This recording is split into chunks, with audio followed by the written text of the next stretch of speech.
It's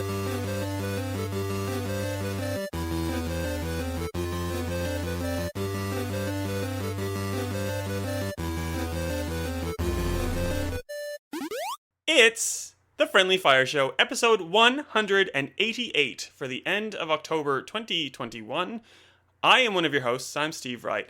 Joining me is my friend, my best friend, your best friend, most likely the internet, because he's that lovely. Ben Salter from Stevivor, alike. We both are. Hi, Ben. How are you? I'm really bad at this after 188 episodes, but anyway.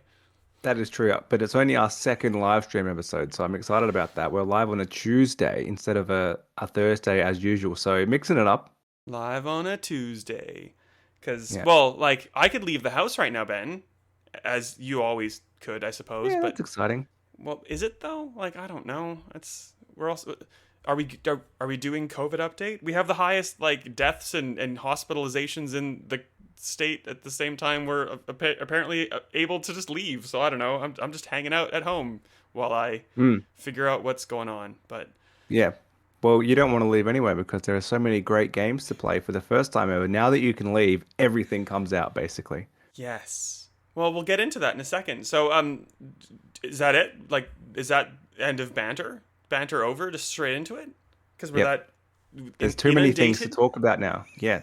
There's actual releases. The banter was back when there was like nothing coming out. So. Oh, that's true. Okay, well then let's talk about the game that you and I have both played together, albeit for a very short period of time. I think we talked about it maybe last week, but or last fortnight, just in case we've both played it together, I'm talking about Back 4 Blood.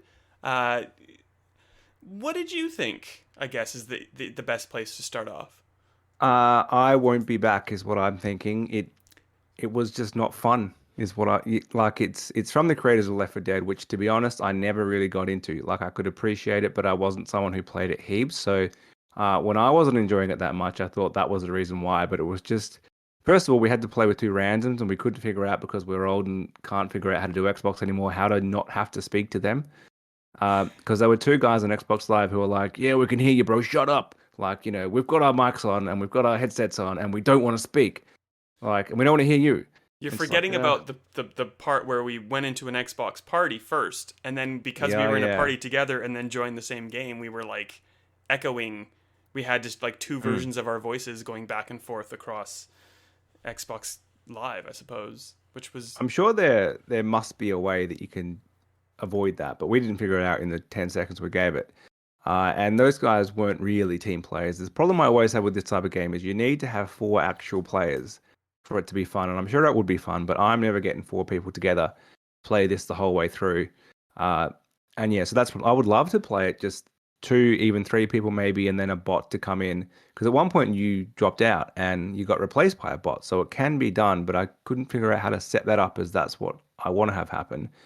And then, yeah, it was so repetitive in like the hour or so we played. And I never really understood why I was doing it. It just the whole time kind of felt like I'm doing this because it's there. Like I'm not really enjoying it. So that was my experience with it.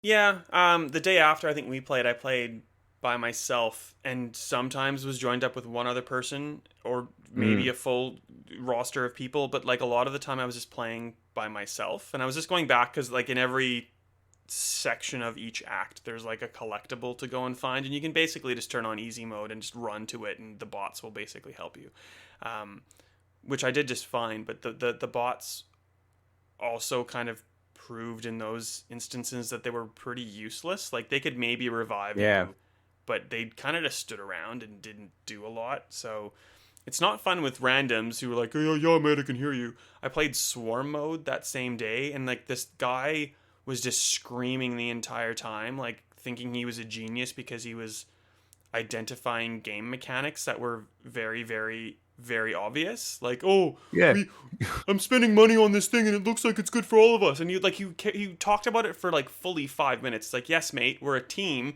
We're pooling our money and we've spent it on like upgrading the tall boy. You can shut up now. And then like, if he would hurt someone, it's like, oh, get wrecked. Just like this like super stereotypical, very Aussie, like thick accented, just like I want to mute you. I don't want to hear you. I hope we lose just because I don't like you that much, dude. So yeah, like it's just, I guess like old man yells at cloud, old man doesn't want to play with randoms on the internet. So maybe that's tarnished the experience a little bit. Yeah. But I think if you had that group that you play with regularly that you could rely on, and it being in Game Pass means that they probably all have access to it too. It's not like okay, guys, we all have to go spend $100 to buy this. It's probably something a lot of those type of people who play together regularly can access. So I'm sure there are people like that who are playing it and really enjoying it. But as someone who jumps in multiplayer more often than not by myself, and I want to do the objective normally, but like on my own with people kind of helping, you don't really need to coordinate.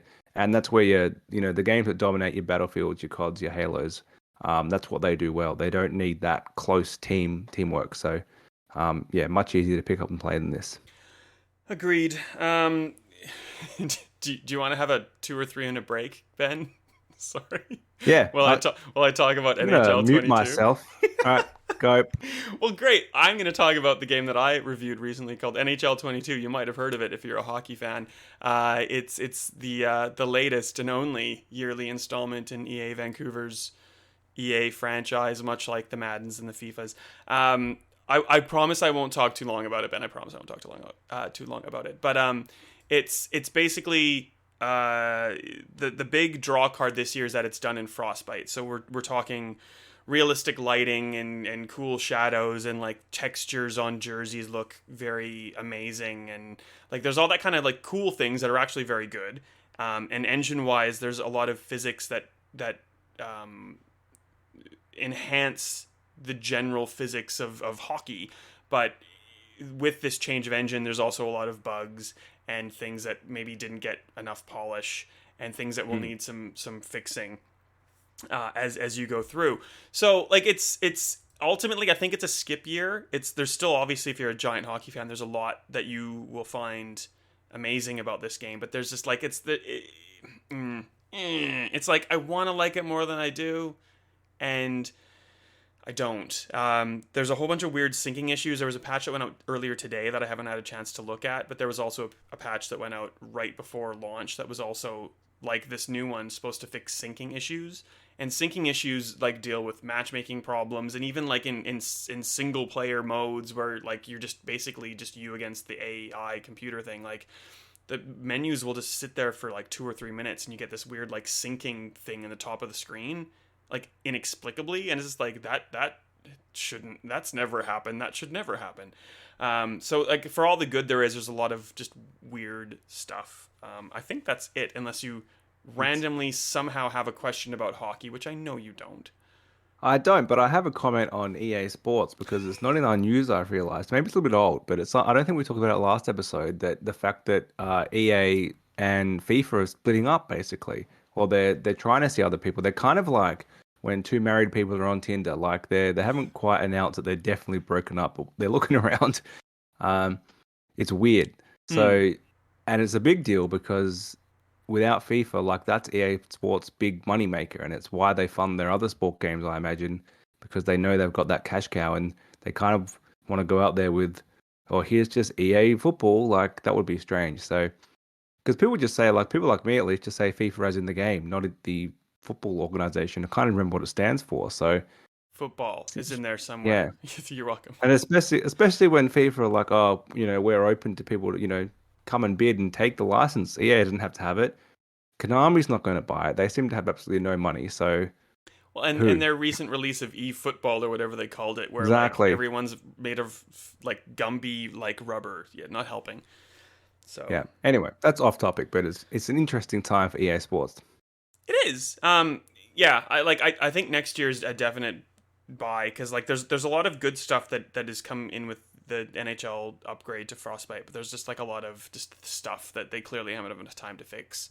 And maybe if it wasn't COVID times, maybe they would have gotten it a little bit better if they were all in the office. Maybe not. Who knows? Like it's that weird time of year or life or whatever. Both. It's the weird time of both. Have you probably haven't had a chance to play this one either? So I'll just keep talking. Assassin's Creed Discovery Tour Viking Age, one of the longest names ever for like a really cool thing, to be honest. Have you played any of the other Discovery Tours? Very briefly, I think maybe the first one, whenever that was, I checked it out just to see what it was. But it's a good idea. There was one for Egypt, I think, and one maybe for that was the one. whatever. God, where were they? In Sparta? No, like Greece. It must, yeah, yeah. It With was like because it was mythical, it got a bit weird. Yes. So those two discovery tours are really good. They're generally free updates from Ubisoft, and you get to basically walk around from point to point and learn about Egypt or learn about Greece or wherever you happen to be. This one is that, so that's kind of like the same mechanics, but there's also more of an emphasis on an actual narrative and game-like mechanics that you would find in Valhalla, apart from Right. combat. So like you start and you're this husband and wife team, and you control the husband, and you walk into this Viking village, and you like start learning about the Viking village, and you can go and interact with, you know, like classic Ubisoft things on a map to learn more about, you know, like this game piece or, you know, this village or whatever else. But there's also like a story. So like you and husband and wife are accused of making inferior products, and that means that you're a betrayal to the town, and like you don't get to go on this expedition. And then because it's not true, you know, you click on Eagle Vision, which somehow you have because you're not an assassin, but it's a game mechanic in Assassin's Creed, and you're looking for clues to try to prove your innocence, essentially. So like it's the same discovery tour where you're learning, but it's also more gamified, and it's more of a narrative and a normal game thing. So I'd recommend it, of course, especially if you have Valhalla and it's free. It's free on PC right now. It'll be free on consoles when it comes out next year. It's that weird thing of like, I don't think I'd recommend you buy it, because why would you? If you didn't already own Valhalla, you probably won't be interested. And if you are interested, you probably should just buy Valhalla for like the game and also get this on the side. So it's one of those weird ones where like they've already hit their target market, because that's probably people who are into Vikings or into Assassin's Creed, and you know, like already have this. But whatever, it's go for it. Oh my god, I just looked at the rundown again. Have you played any Guardians of the Galaxy yet? It's been out for like 3 hours or something like this, but I am keen to play it. I will play it. I like the idea. I can already tell you what the first part of your thing's going to be. Like I didn't read. I forget who reviewed it for us. Anyhow, I Mr. haven't read Matt that. Gosper. Right. I haven't read that yet. I'll go and read it after this. But I'm going to assume somewhere in there it said the Avengers was a good single player idea that they tried to jam into a terrible games as a live service system, which just kind of ruined the whole thing, and it threw people off. And a lot of people probably didn't finish it because of that. They just wanted it to all be single player because that's where the quality was. And it sounds like that is what they've attempted to do and done quite successfully here. Yes. I've played maybe like an hour of it or so. I'm really liking it. It's that weird thing where it's definitely inspired by the movies, but not inspired by the movies, but like it's almost a carbon copy, like visually, which I guess is more than Avengers had going for it. The narrative so far, it's been pretty handholdy. Like here's all the things you need to learn. So like I think I've just gotten out of tutorial mode really, but the banter between the characters is very good. The combat's been pretty fun so far. There's not been a lot of it, but I'm excited for it. I guess the only thing that's kind of like throwing up a red flag right now for me is that there's 5 collectible achievements that you can't get unless you get them on your first playthrough. So as soon as you like pass a level select is there, but like it's broken right now. So I've asked Square Enix and Eidos Montreal if that's. I don't think that's intentional, and I've asked if there's going to be a patch. I haven't heard back yet. But I guess if that's something that you care about, maybe give it a little bit of time, because I'm kind of the player, like I do love my achievements, but I don't want to like sit there with a guide playing as I like reading as I play to get the collectibles as I'm playing the first time. I'd rather go back a second time and like mop it up, because I feel like it detracts from the experience, obviously. So hopefully that's not a thing that is normal. It's good. I like it. It's really fun. It's a single player thing. Like they said, there's no microtransactions. Like all the costumes and stuff that you get, you earn by finding them in the game. So it's a departure from the likes of the Avengers and just the Avengers really, because that was garbage. And it's more like a Spider-Man game from Sony, which is like who doesn't want that? Everybody wants that. So Go team. Play it. Let me know how you go. Well, seeing how you played an hour, I played none at all. Why don't we leave that one here and we'll come back to it next episode, which is rare for us. But Done. I'll play it before then, you play it before then, and next time we'll have something to talk about from the actual game as opposed to the tutorial and what I think it probably is. Sounds good, my friend. I guess Mm, in the same kind of boat, you probably played like a very minute amount because it came out today of Nintendo Switch Online Plus expansion pack. that's right. But the thing is, I played all these games before, not on expansion pack. Actually, they do have an expansion pack, but it's the Nintendo 64 expansion pack. That is a joke which will go over your head and over everyone's head who didn't have that little thing that you needed in your front of your 64 to play Majora's Mask. Anyway, Well, uh, you played Mega Drive games. Did I get it right this time? yeah. And I So played Genesis games. So that's right. And that seems to be that you get what you originally got. So actually, that's not true. You can pick for the 64 games. Do you want North American or do you want PAL region? Which and means you can play just English, but proper frame matching. which is Or, NTSC. hmm, Yeah. because anyway, we don't need to get bogged down in that. Basically, we got real dodgy games in the N64 era that just skipped a frame instead of changing down to 50 hertz. Anyway, doesn't matter. They've solved that by giving you the option. It, as far as I can tell, uses the same upscaler as Mario All Stars, Yep. or same emulator. So the game itself is running in 720, but that's like the 3D textures, and I'm used Mario to compare, but the 2D sprites are like just stretched up. So in Mario, they redid the hardened stuff, so you could actually read uh, how many stars you had, what your health is. Like it looked clear. That's not the case on Switch Online. That's all super blurry because they just left it as was. So Oh. it's definitely a worse version of Super Mario 64, considering the two on Switch. Um, but yeah, in general, the games do look better. They play better.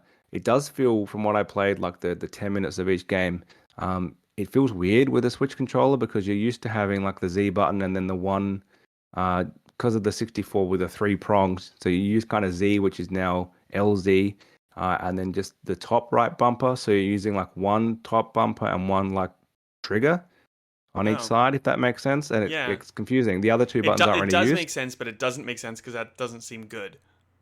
No, so I have ordered a controller. They were back in stock today, and they're sold out again, I think. And I think that'll make it better to play because they're made to play with this absolute monstrosity of a controller. And I think that's how you have to play these games. So that's my plan. It seems to run okay. Like the frame rate didn't seem great. Like there did seem to be some level of slowdown, which is disappointing. I don't understand how the Switch couldn't just run these really well, considering it has done with the Mario games already. Yep. But yeah, I think the problem is I don't get the people complaining about the price. Like it's $30 more, which is nothing. Like what do you get for $30? I think adding in that Animal Crossing DLC is what makes it an easy sell. Like that costs more than that. Um, If you're an I think Animal it's Crossing player, which I yeah. guess like who isn't an Animal Crossing player? I So I don't. I think if you're even remotely considering purchasing this, you have Animal Crossing. yeah. So they know what they're doing with that. Yeah, it's low on content. Like there are 964 games there, really only eight because we already had Mario, and there's like 13 Mega Drive games or something which you probably already have as well. I think they're in the collection on Switch for like $10, so it's not worth that much. I wish they launched with like 30 games instead of eight because it would have been easier to sell that. Like I smashed through them all just to test them. I kind of felt like that's it. Like I get what they're gatekeeping. Like all these games are ready to go. They just want to say, here's one Zelda. In a year's time, they want to say, here's another Zelda. Um, and I kind of get holding some, but they could have had like the first Banjo-Kazooie and saved the second one. They could have had Donkey Kong 64 in there. They could have had Smash Bros. And Paper Mario. Like just some more variety in there, considering you're paying the same. Like Yeah. in 2 years from now, when there are 12 games instead of eight, it'll be the same cost. Like they've just been historically so slow. But I don't think it's a value thing. Americans are weird when they get really caught up over $10. When something costs $60 versus 70 and they're just like outrageous. I can never get past that. Should have been 50. And it's just, I never get why they're so caught up over like, I've bought a coffee in America. They outrageously expensive. Like, you know, But was it a good coffee? Did you feel like no, you had it? I've, Oh, well, there you go. I've never had a good coffee in America. Uh, but yeah. So I think people were over. I don't really get why they were so annoyed. I think it was just they expected more, or they expected it to be super cheap because Nintendo's online service is rubbish. So like, Oh, we just yeah, accepted it. you're not getting Nintendo Switch Online for the online component. You're getting it for like No. the NES and the SNES, and now I guess if you pay extra, the 64 and the Genesis stuff on And top. I suppose the cloud saved, which PlayStation do charge you for that as well. Only Xbox does it for free. Well, actually, maybe Xbox doesn't even. I can't even remember. Uh, so yeah, like there are stuff like the fact that it has no voice chat. These games have online in them, but I can't figure out how to do it. Like you need to activate it in the Switch Online menu, and then it's like you need to have your friends online. Like I couldn't find a way just to play Mario Kart 64 with some random people. Well, So why it's don't kind you of just get useless. them to go to the Stevivor Discord and just use Discord because it's probably a hell of a lot easier to use voice than. Yes, that's what they want you to do. Yeah, so it's rudimentary, but these are good games. That they're the best they've officially looked. Like this is the first time Ocarina of Time has been in anything remotely HD, even though all the 2D sprites are still not HD, Yeah. that I can tell. Um, so yeah, that's of course there are the fan-made versions which look way better, but it's an improvement on what we've had in the past. So yeah, I think it's if you're into it, you're into it. You already know you're going to buy it. If you were complaining before it even got announced, you're not into it. Yeah. Well, like I don't know. Like I don't play Animal Crossing enough to care. I Mm, don't know how they're going to justify the cost if Animal Crossing was a big sell in like yeah. 6 months. I guess they're just going to have to keep adding like random pieces of other games DLC. Well, Like and that's the thing. Does that could potentially make it great value if they do that? Being Nintendo, I'm not holding my breath. It might be Animal Crossing and nothing ever again. But if they, because I mean, I'm not really a DLC player. Normally, a game comes out, the DLC comes out way later, and I've lost interest and I never go back to it. But if they were to say, the Smash Bros. DLC is now part of your online subscription, probably go check it out because it's already there. yeah. If I don't even know what their next big game is, they're not going to release DLC for Metroid or I anything. was gonna So say Splatoon Pokemon are 3, but that's not a good example. probably Pokemon Legends will probably get some type of DLC. Um, can't And think of any others. it's Yeah. that thing of like, will all these games stay in the library? Or are they just going to rotate out and you're only Mm, going to have like 6 or 8 or something? Like all of those things are really what I would weigh up to see if it was worth it. But like, if you're a huge Nintendo yeah. fan, it's probably worth it. Like who are we kidding? Like we're splitting hairs here. So Yeah. I would hope they're not going to rotate out any first party games, and there's not a lot of third party in there anyway. So, yeah, but they but there's do not a with lot in it. there to They begin do with. with NES and SNES, right? They don't stay. Supposedly, but I don't really play a lot of them, but I've never noticed. Like your Mario's, your Zeldas always seem to be in there. I haven't really, maybe some of the more obscure ones, and there are some obscure ones in there. Maybe they go in and out. I'm not sure. There you go. Hmm. Hi, Shane and Cav. Sorry, I'm bad at looking at the chat. Anything else that you've played this fortnight, Ben, that you want to talk about before we get into news and newsy Uh, type things? well, I did play one. I played 1/5 of Jackbox 8. So I played only Drawful Animate, which is the third Drawful. Yep. And there are other new games in there, but basically, the only game my friends have any interest in playing is Drawful, and I think they may have played Quiplash a few times too, but that's all they want to play. They know how to play it, it works out. It's exactly the same as the other ones, except you have a second image now, which is the animate part. So it plays one image, then it plays your second You image. make a GIF, And, a GIF, a GIF. What do you say? well, GIF until that guy schooled us that it's a GIF, apparently, you give it Christmas. Yeah, Anyway, it yes. little quirk that slightly changes it, but I think it was fun enough. The only thing I would like is I would like an option. So basically, you draw your first image, and then it kind of gives you like a silhouette or like a lighter outline of that for your second one, so that you can remember what you drew on the last screen, but it's not there. So a button to like clone that, because sometimes you just want to add to it. Oh, and then like Like, an eraser. That's a really good idea, Ben. oh, well, you can't have an eraser because the whole thing is if once you stuff up, that's how the jokes happen because No. you've ruined it. And Well, yeah, but like if you're cloning it, then you can like erase something and like put in like a draw in a dick or something. I don't know. Everyone just draws a dick, right? I suppose the idea is that you're meant to just quickly trace over the part that you want again and change something else. But Yeah, true. yeah, uh, yeah, I think it's better. On this beast of a phone, I thought I had an advantage because I'd have more space to draw, but like no, No, it like makes it like the width of an iPhone, so I was still with my like giant fingers trying to draw a picture and basically like marking up half the no screen just good. like with one press.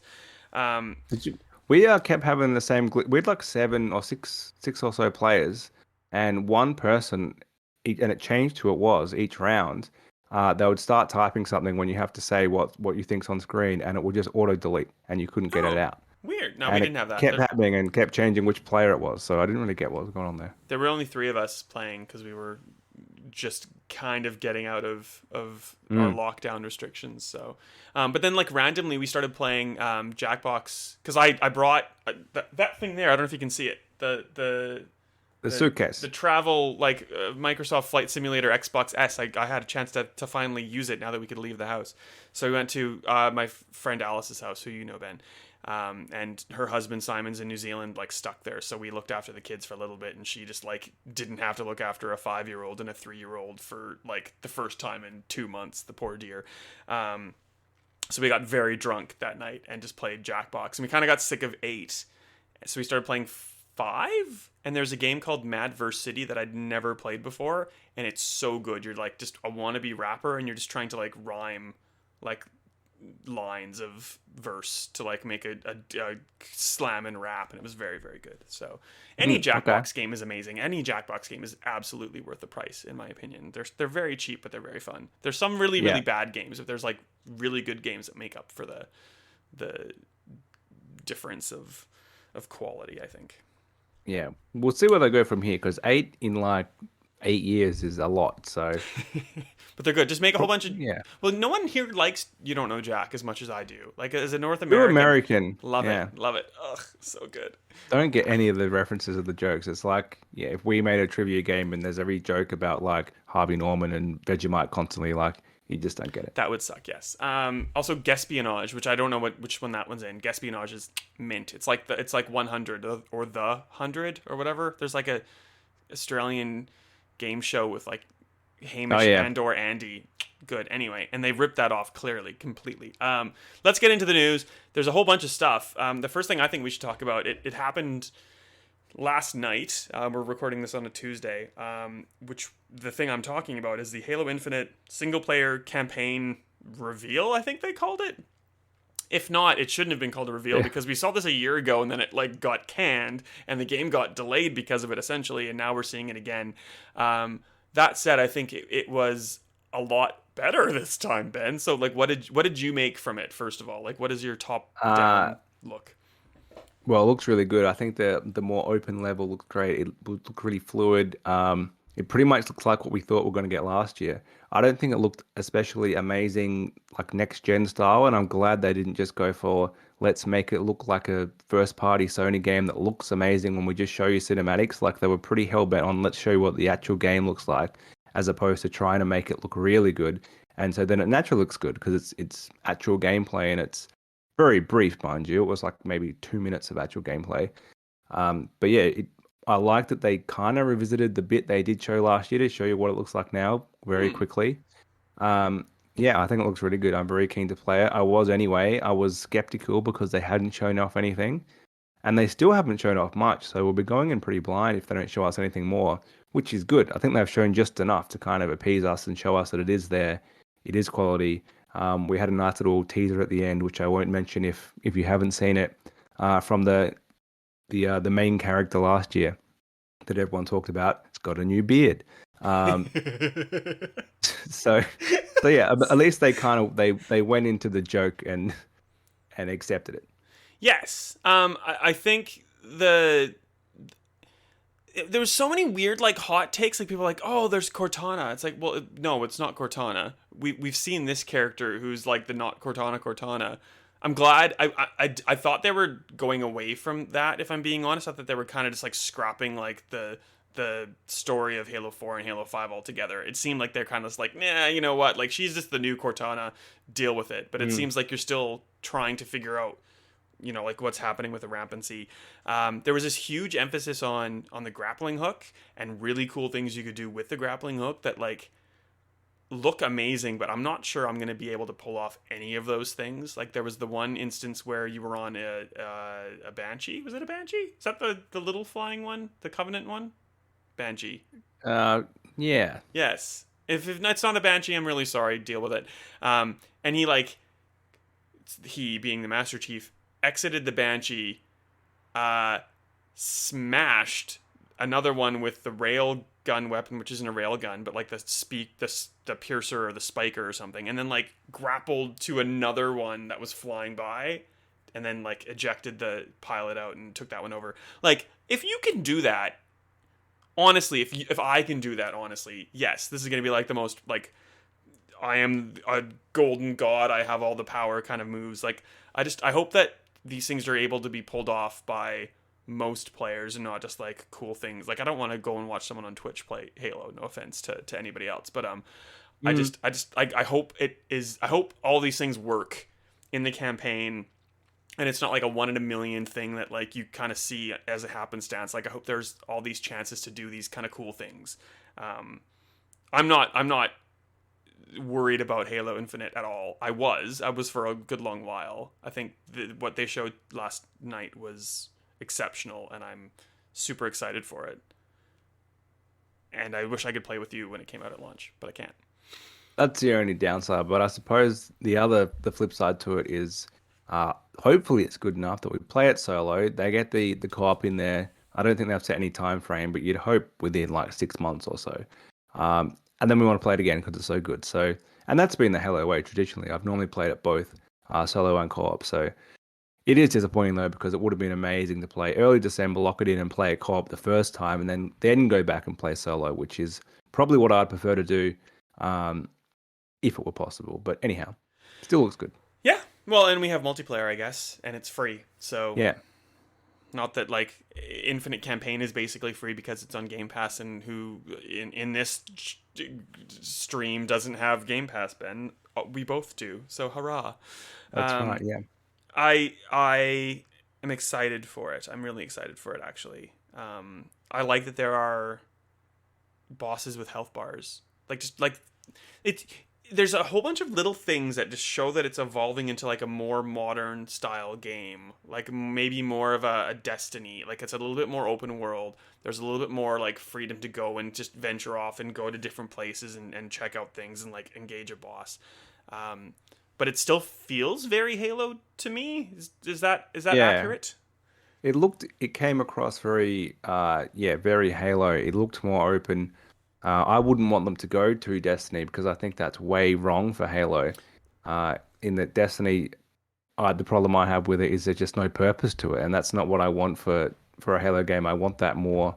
There's a fine line between that, having that open area that you can explore to a somewhat of a degree to find a different way to do something or a different way to approach. But I do want to be making progress. Like, I want to be pushing through and knowing that something's being accomplished, because it's meant to be a linear campaign experience from like a mission-based point of view. So, yeah. But yeah, having those more open areas, I should say, and you can approach things differently, that's probably a step in the right direction. Yeah, I don't think every enemy should have a health bar or like numbers popping up above their head when you're hitting them. But like, instead of having like a room with 4 brutes who are just like, you'll get wrecked on something, like, I'd rather that there just be one enemy where you have to think strategically. Like, there was a little section there, I think it was a brute, where like Chief was throwing those explodey like battery things at the dude, and like you could see like a little bit of his health bar go down, and he would grapple him and hit him and then like try to retreat to get some space. So like I'm happy that it still feels like Halo, but it's like a little bit of an evolution of Halo. Like, sometimes in Halo, when if it's on Legendary, it's like you just get hit twice and you're dead. Like, just get better. So like somehow headshot that guy faster. And sometimes like it's fun and it's great when you can do it eventually, but sometimes you're just like, I hate this. Like, I'm just stuck in this like one little like checkpoint space, and I don't know how to get out, because I walk into a room and just get headshot and I'm dead. Like, what do you do? So yeah. Maybe I hope that feeling goes away a little bit, and it feels a little bit more modern in that respect. So, and it looks like that's what they're going for, I think. I think 343 the entire time has been stuck between knowing that they're in Bungie's shadow and they haven't had that masterpiece Halo game that they kind of probably expected they would have had by now. They've had problems with like the Master Chief Collection, which is someone else's work that they didn't deliver as well as they should have initially, but they've, to their credit, have fixed it. And then I think they were stuck between, do we just copy what's come before us or try to do that again? Do we try to modernize it, and how do we do it? Which way do we lean? Trying to get that slider, that scale right between those two options. And then trying to kind of do their own thing and bring in new stuff, which we haven't seen before. which while still keeping that Halo feel, which is pretty much what we just said they seem to have done. Like they seem to have finally got that magic formula, which is admitting that it has to be different. Like you can't release Halo 3 again in 2021. Even if Bungie did it, it wouldn't be great. So it's that game, which is my favorite by a long way, just came out at the right time and it nailed everything at the time. To do that again in 2021, and it's going to have to be something different. So I don't think they have known what that is until this point, and it seems like I'm glad they got the extra year. They seem to be more on board with what they should do, have a better plan. Certainly, they nailed the multiplayer from what we played. That was great. So if they've got the same approach to campaign, I can't see where it's going to go wrong. Well, nice. I think we could talk about that for ages, but like we don't have to soon. Like it's coming out in a month, basically. So how exciting! Finally. And in between that, you know, you could play Age of Empires, and you can play Forza in your Horizon cereal 5. box. In your cereal box. Apparently, I'm getting some cereal. So when I do, I'll let you know. If you have a CD player, Ben, I'll send you the CD because I have nothing that can play a CD. Like literally in my house at this point. I suppose one thing on that, now that you've just mentioned Forza, I suspect that the plan pre-COVID, you know, console launching in late 2020, was going to be Halo there at launch, Forza there at launch. Yep. Like these two, like the Xbox launch lineup was terrible. Forza at launch as well? I reckon Forza was always meant to be now, and Halo and Forza were like the two end of year things this year and last year. The only reason I think that is because Horizon was on such a 2-year cycle, and now it's been 3 years, and we also have Motorsport discontinued. I kind of feel like they were planning to have a gap for Motorsport so it can reboot. I don't think they intended to get into a situation where there isn't one available to buy, so I think maybe that was meant to come out this year. Yep. And traditionally, they also would announce the Forza Horizon like kind of at E3 to come out in September. Like they would only announce them a few months ahead, which gave them plenty of time just to not announce it last year. And yeah, the launch lineup was so bad. I can't imagine they planned to have nothing. And normally you'd have multiple games. And that would have been, like, they knew they had to do well at launch to try to compete with PlayStation. They would have had more than just Halo, and it all fell apart. As a result of that, they now have an amazing year this year. Like, this is probably Xbox's biggest year I can't even think of the last year that was this big from a first-party point of view. Yeah. So, thought experiment, though. If what you're saying hypothetically was true, what would have been this year's big thing? Because like if those two things moved out, and I think you made a solid case. I'm just like, what would have filled the gap? Like, would they have delayed Psychonauts? No, that's silly. No, that wouldn't have been. I think that launched in the right time. Like, it couldn't be a holiday release. Potentially something we haven't, like we saw Avowed and then it disappeared. Maybe they were hoping, they would have known the Bethesda thing was going to happen. Maybe they were hoping Starfield was slightly further along. Again, all these things got pushed back. I don't know what, like, the initiative has been around since 2017 or 18 or something, and they only just got announced as, oh yeah, they're going to make Perfect Dark. Maybe that was expected to be further along. And there could be more things like that, which maybe are close, but they didn't need to be ready this year as a result. No, we don't have to know because we have this. So it's fine. Deal with it. Moving from video games to video games that are instead movies, Sony released its first proper trailer for Uncharted, starring Tom Holland as our mate. I was going to call our mate Nolan North. No, our mate Nathan Drake, voiced by Nolan North normally, and Sully, who is Mark Wahlberg.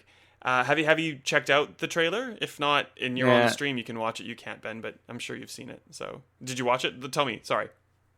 And I think it did have an Uncharted tone to it, but it looks wrong. Like, for one, Nathan Drake is Nolan North. Like, having having the high pitched young Tom Holland as Drake. It's that mission in Uncharted 3 where you're playing as young Drake, and it's rubbish. Like, it seems like that's going to be the whole movie. And also having Sully, first of all, not grey-haired and not moustached, it just doesn't seem right. Yeah, I think there's a whole bunch to go with on this. And like the first thing that I don't really like is that Tom Holland, and they call it out in the trailer, like, you look too young, mate. And he does. He looks too young. And then he sounds not like Nolan North. And Nolan North basically should have been, like, I know people make this huge thing about Nathan Fillion being Nathan Drake, but like Nolan North could have been Nathan Drake. Like he's maybe a little too old right now, but Yeah. he's 10 years ago, it could have have you been. seen that guy? He's still like built like a brick shit whatever, or I said shit in a you know what I mean. I meant to you get what I meant to do. Yeah. It doesn't, it feels more like Mark Wahlberg should be, of the two actors, should be Nathan Drake. Like from an age point of view, it doesn't seem right. But Wahlberg isn't like a Sully either in my That's what I'm saying. yeah, I like don't think he should neither be of them are Nathan right. Drake. Just from an age point of view, he's closer to Nathan Drake than he is to Sully. Like, it just seems casted wrong. And yeah, Nathan Fillion must be very annoyed because he did that like little promo movie, didn't he, where he kind of shot at Yes. himself as a bit of a joke, and could have been good. And that said, like it looks good. It looks very much like Uncharted. Like Tom Holland might Mm. be a little too young and might not sound like I want him to sound, but like he's got like the Got the white look. shirt and like the gun holsters. He looks like Nathan Drake. He looks like he could be Nolan North Yeah. on a budget, but like probably costing far more money than Nolan North could ever hope to get from Sony. Like I'm not trying to poo-poo this movie. I think it's going to be really good. Like the action sequences, like the recreation of like the airplane thing from was that 3? No, 2. Too. 2 I looks really think so. good. Like it all looks really good. Like it's going to be really entertaining. It's going to be fine. But I'm just like, oh, I just wish it was like a little bit more. Yeah. Eh. It looks wrong, but I think they're going for people who will see this as an enjoyable action movie who may not even know the game at all or only slightly know it. I don't think they know that people who know Uncharted will watch it anyway. And so that's why they've gone for the cool young Nathan Drake as opposed to old man Nolan North Nathan Drake. Whereas then, like, I know it's not on the run sheet, Ben, but they've put out some stuff from The Last of Us TV series, and that looks like pretty accurate to The Last of Us games. So I'm like, I'm excited about both of these things. I'm probably more excited about The Last of Us than I am about Uncharted, if I'm being honest. Yeah, it seems like a better fit for a movie, but Uncharted will probably be a funner movie to watch. It's not so grim. Action packed, etc. Yeah. Hmm. Well, moving off that, then the Xbox expansion cards by Seagate are about to get 2 new additions to the family. So, in addition to the terabyte offering that you can currently get, there's a 512 offering and a 2 terabyte offering that are coming in December. You can pre-order from November, or you can pre-order the 512 now in the US via Walmart. Australia hasn't given us any details on pricing yet, but just by like the pricing on the US alone, it's going to be around like the $540 mark for the 2 terabyte card, which is expensive. Sorry. I think it's actually going to be 600. I think you need to add GST to that. You're probably right. So, because the US price wouldn't have tax in it. Yeah, it just seems outrageously expensive. But we knew that would happen. Like it's the only way for it to happen. I'm happy with the 1 terabyte one. I needed to get it because it's just not enough space by default. I think I can make do with just that 1 terabyte. Now that I've had to, at the time I thought not enough, but now that I've had to do it for a year, I still have like another 8 terabyte drive hooked up that I move stuff over to that I don't need urgently. Yeah. But the 2 terabytes of usable space I have do get filled pretty quick. I think the 512 is a good idea for people who accidentally bought an Xbox Series S and regret it because, like, you can only fit 1.5 games on that. At least you can kind of now get it up to what you would get in an Xbox Series X, basically getting to a terabyte. Yeah, like I mean, I don't understand the point of that console. I think the price doesn't make sense. The amount of storage doesn't make sense. Having no disk drive doesn't make sense. I know what they're trying to do, but they didn't. The price doesn't match those things for me. Not in Australia, at least, anyway. Yeah. Well, like, it's me. I'm probably going to get a 2 terabyte card. I'm going to take the one out of that Xbox Per you console. can't see. I'm going to put it into that thing with maybe another one and just have like 2 1 terabyte cards in that to take to play Jackbox Party Pack. And then just have a 2 terabyte drive in there to just not have to worry about shuffling because I'm lazy. And I guess It's like, good to have options. And you know the card does work really well. Like having a proprietary storage is as your only option is not great. Like it killed the Vita basically. But considering how clunky like the PlayStation alternative is, and it's not really any cheaper as far as I can tell, at least not a great deal for 1 terabyte. Maybe it would be for two. Uh, and like having two Xboxes, I just put games on the card. It takes like 30 seconds to transfer a 90 gig game.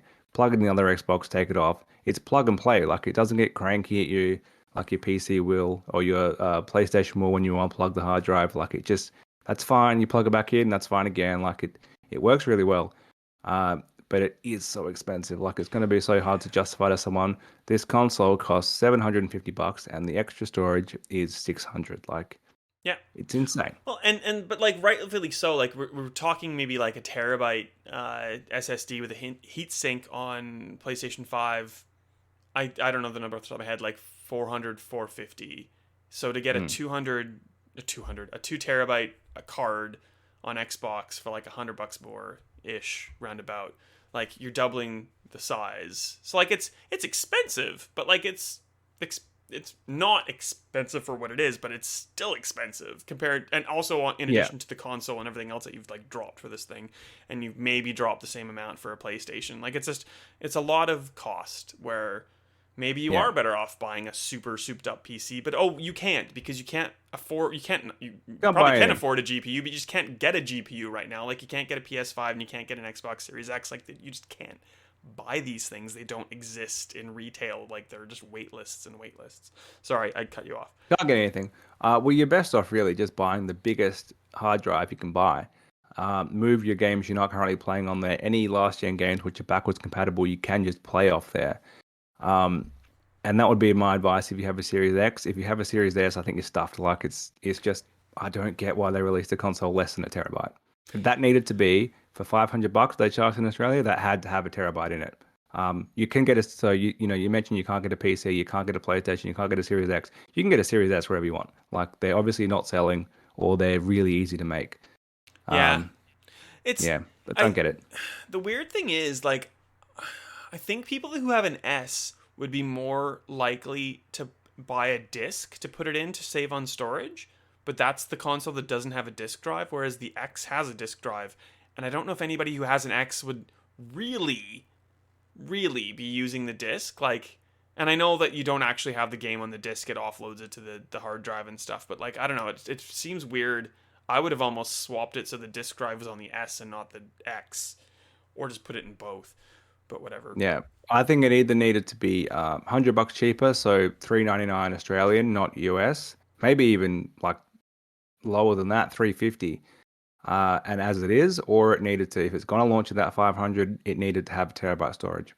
Yep. So, yeah, I just think it's going those ways. It's like, why would you get it? You're better off spending the 750 on the X when you get the more storage, so it's cheaper than buying the storage card, and you get a disk drive, and you get 4K output, but you can't buy that. So that's the only problem with that plan. You get Xbox Game Pass Ultimate and just play on your Android. Just who even needs a console? Like everyone, we're in Australia, that's why, because we have awful internet. But no, it does work pretty well, except for the fact that you like break your hand. It's not that comfortable. Exactly.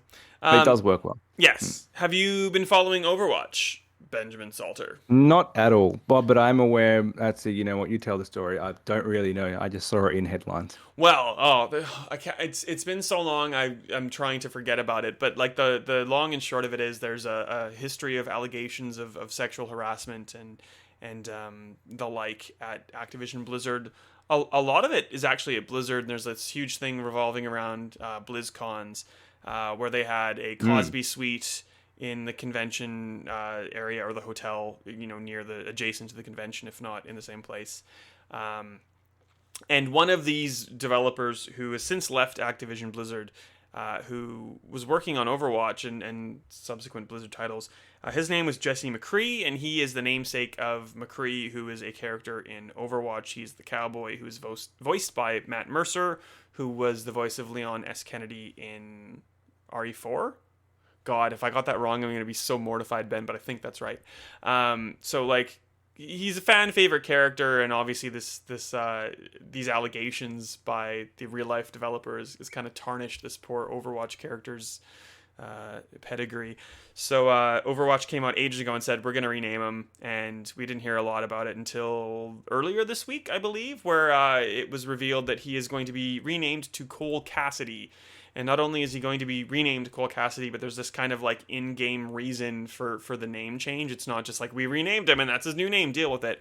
I guess the reason behind the name change for the character is that he's like this outlaw, and like he's changed his name at some point to try to like evade the law, and he's like on the run, but he realizes that he needs to kind of be true to himself, and he's going back to his real name. So it's not an inspirational story in game, but it's like a cool little like meta thing that's happening off the back of a pretty awful thing in real life that rightfully Blizzard is trying to make some sort of amends for. So sorry, I just keep talking. You tell me what you think about that. I think it's a good thing. I don't know if there's much more to say about that than it's a good thing. Yeah, that's fine.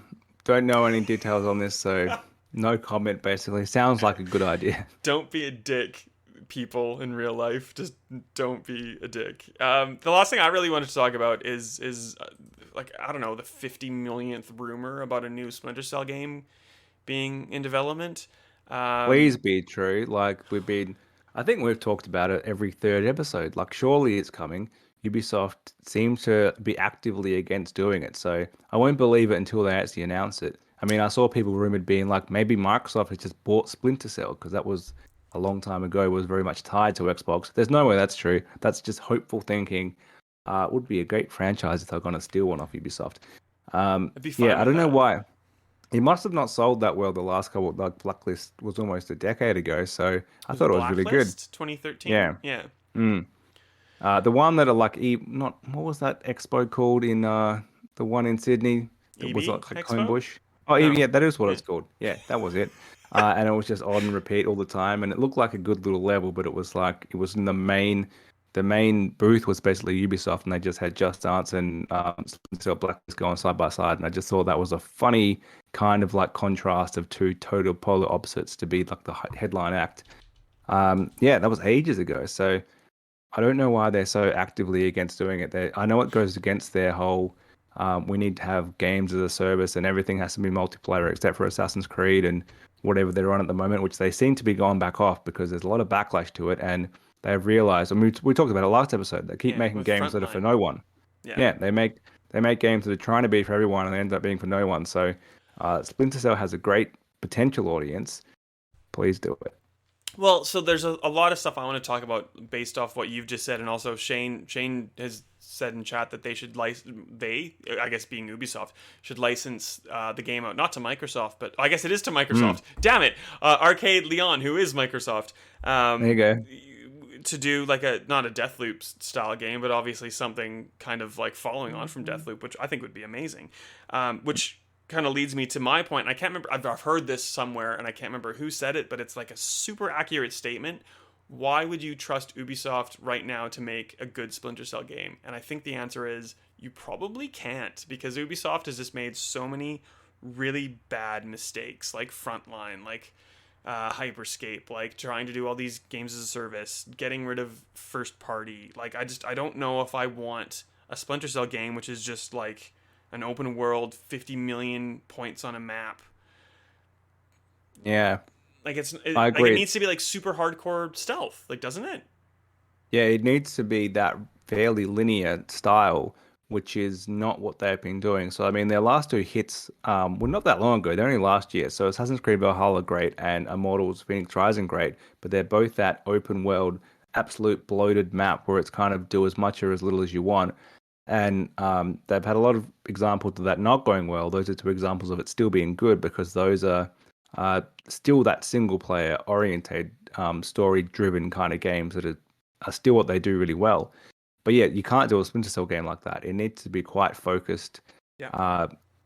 It could be like the older Hitman games are actually quite linear, and then they kind of brought it back as an open level. So like you could have more open space, but it still needs to be driven missions. Like it can't be go to the map on these 50 different places. You need to know where you're going and what you're trying to achieve. So yeah, at the moment I'm not entirely sure who I would trust at Ubisoft to do it. And like all their studios kind of work like anyway. Like they don't have, Montreal does a whole game and Quebec does a game and somewhere else does a game.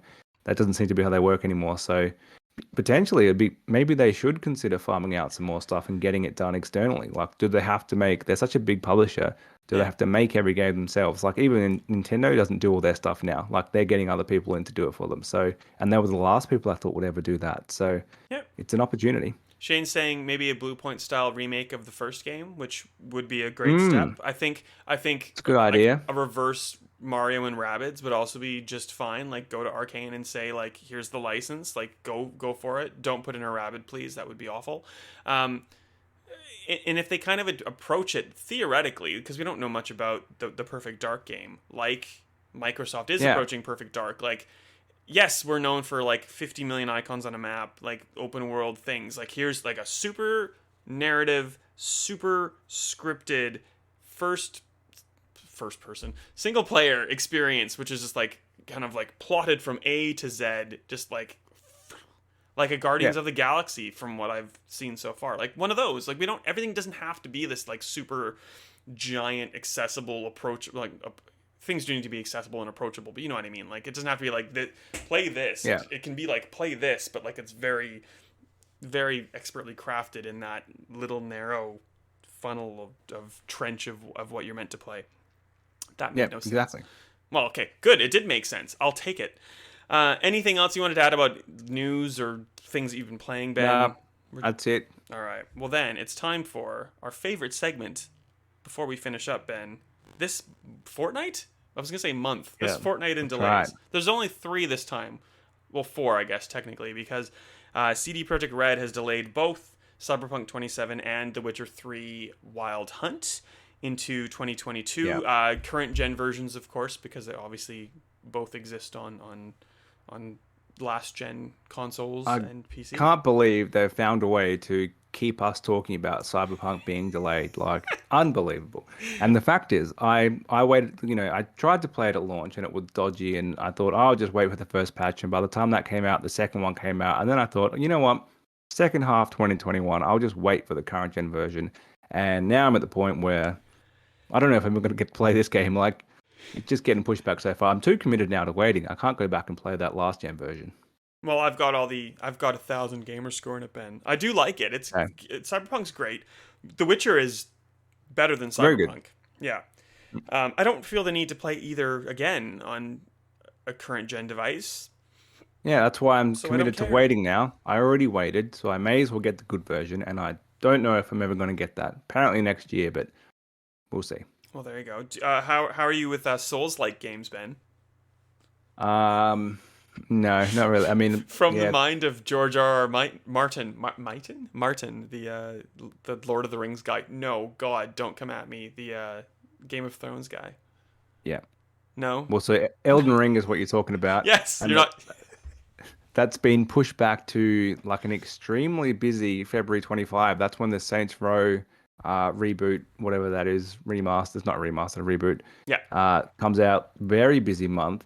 Another one that I've just remembered comes out. Maybe it's the next one on your list is, if I can remember the title, Advance Wars 1+2 Reboot Camp, whatever that game's called. Also delayed until February, I think. Autumn 2022. Okay, which, so I beyond forgot February. to write it on the thing, but that's one of the ones that was the last one that was delayed that I forgot to put on the list. Yeah, but that's one of them. There's a ton of games coming out in February and March. Like I know, like Horizon Zero Dawn 2. Yeah. That's not what it's called, but that's, you know what I mean. That's everything coming out, that got I think, delayed. March. Yeah, there used to be that February was like sort of getting busy. Now February is fully busy with a lot of games, but I also wouldn't be surprised if some of those games shift out now that Elden Ring and like Horizon 2 are in that period. It's like, but we'll see in June. We'll kick it back a couple months. Because a previous delayed game in Dying Light 2, which was, remember when that was definitely coming in 2021 and they announced, oh yeah, by definitely we mean December. And then as we got closer, they said, and by definitely we meant February 22. And so I could see that getting pushed back again. Yeah. I could also see the Saints Row game being pushed back. Like it probably doesn't want to compete with all that stuff. And it didn't look that ready the last thing that I saw from it either. So yeah, I think it will spread out. It'll smooth itself out across the year. You would hope. One would hope. That's it. Unless I forgot something, Ben. No, that's it. Well, it's a solid hour. What are we doing? This is way too long. This is unlike us. We're Yeah. like a 25 minutes out and done kind of show. Damn it. Because there's games actually coming out, and there's more coming out over the next few weeks. Like, it gets busy. We're going into November. Yes. Yeah. Like Yeah, we are. we didn't play House of Ashes. We probably won't play Riders Republic. There's tons of games. So sorry in advance to our schedules. They're gonna suck. But join us again in a fortnight. We'll talk about more. Ben, how do we find you on the internet? I am Ben_Salter on Twitter, and how do we find you? I am SWrightAU on things, and of course we're both on Stevivor. Thanks to Shane and Cav, and I think his name is Jason Mira. Sorry if I've gotten your first name wrong. It's not your Twitch handle. For following and joining and stuff, and we'll see how this goes. Theoretically, Ben, I'm pulling back the veil. Luke Laurie of also Stevivor fame and The Gap and just being Australian awesome is going to join us next week, so I can click more things and not worry about all the buttons and doodads. Perfect. Except we're not here next week. You mean next fortnight? Next fortnight. Damn it! You don't pay me enough for a weekly show. Come on. Clicking too many doodads and buttons to get it right. Enjoy Adelaide, Ben, and I hope dog and your girlfriend are doing very well, and I'm sure they are. Enjoy life. That was the worst sign off ever. Yeah, this is no good. This is the problem with live. You can't cut us off like 2 minutes ago, which is the usual plan. I can in the recording. See you later. Yeah.